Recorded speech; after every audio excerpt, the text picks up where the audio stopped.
follow-on question for Richard. When you were approached by Ron to play Tom Zarek back in season 1, what did you think about this revolutionary, basically an IRA terrorist? And have you been surprised how that character has, I thought they were going to kill him off for sure in that first appearance, and yet I think you're going to end up doing more episodes of New Galactica than Classic. Right, well, he kind of described it as a political revolutionary a la Nelson Mandela. That was all he said. It was I have to tell you that if you're an artist, you're revolutionary on some level.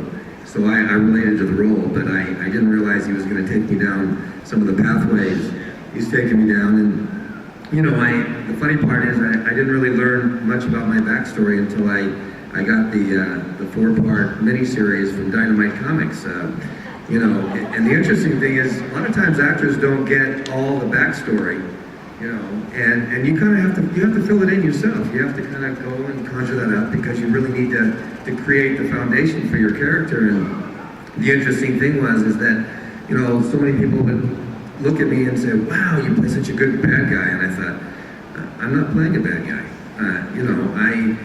Honestly, I looked at this guy as a pretty gutsy, courageous guy to stand up against authority, and stand up against a very repressive government, and spend 25 years in prison for it.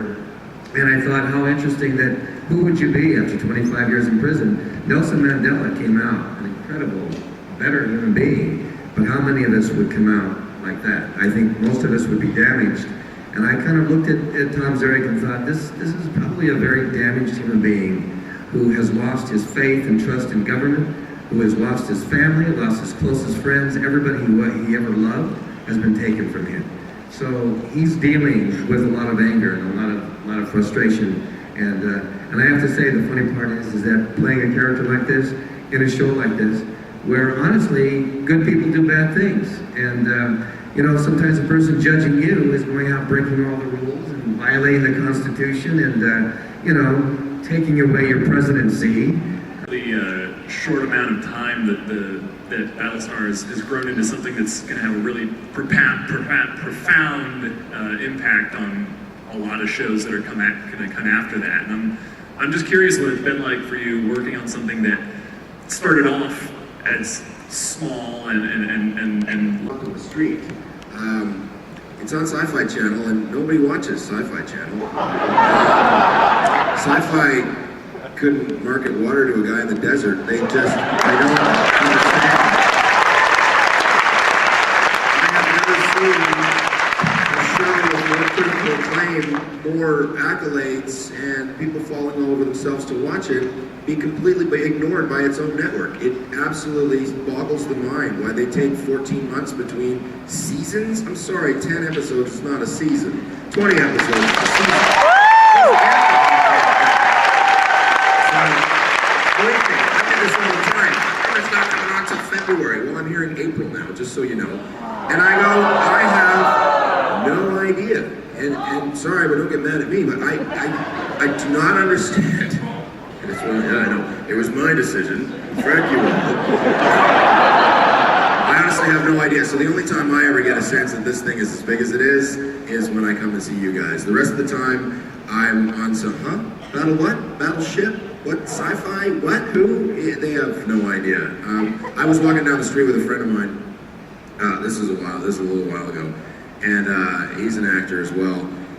And we're walking along, and these two people start approaching. They go, "Oh my God, that guy!" And they start whispering, and automatically we know, okay, he just assumes that Bill Aaron's been recognized. So we stop, and they go, "I'm sorry, are you on TV?" And he sort of steps aside, and he says, "Yeah, actually." And they walk right past me, and they go, "French's Mustard, right? You're in that French's Mustard commercial." See? Nobody watches Battlestar Galactica. So thank you for watching Battlestar Galactica.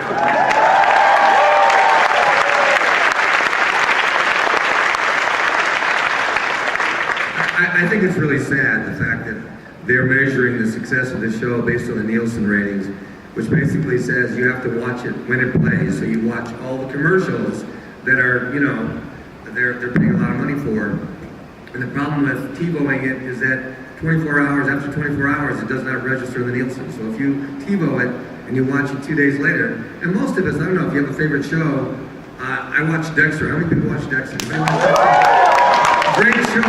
You don't want to watch one episode because you're pissed that you got to wait a week to watch that again. So you wait till you have 3 or 4 episodes so you can watch those back to back, right? Well, I'm sure you feel the same way about Battlestar. So, you know, there's just, I mean, you don't. You watch them and then you watch them again. Yes. Yeah. And back to back to back. Yes.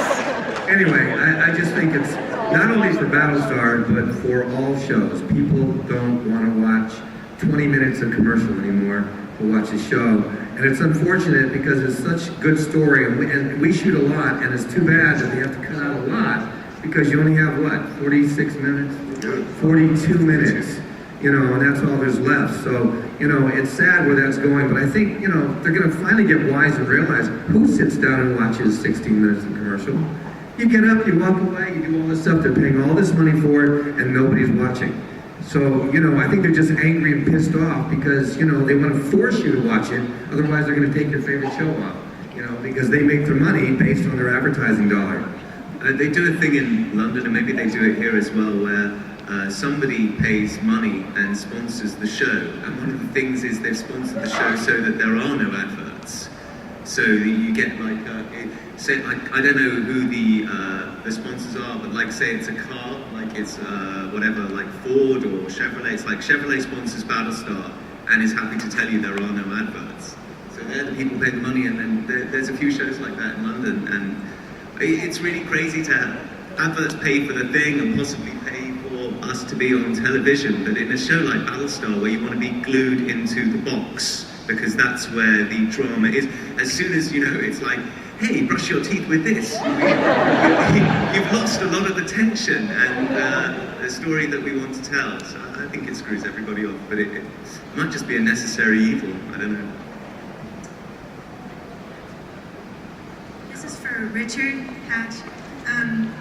My brother has asked me to say something to you. He's a United States Air Force F-15 pilot. He's stationed in Vance Air Force Base right now. And What's his name, please? James Gifford. Cool. And he wanted you to know that when he watched you when he was little, you gave him the courage to go after a dream to be a fighter pilot when you annihilated the Soviets.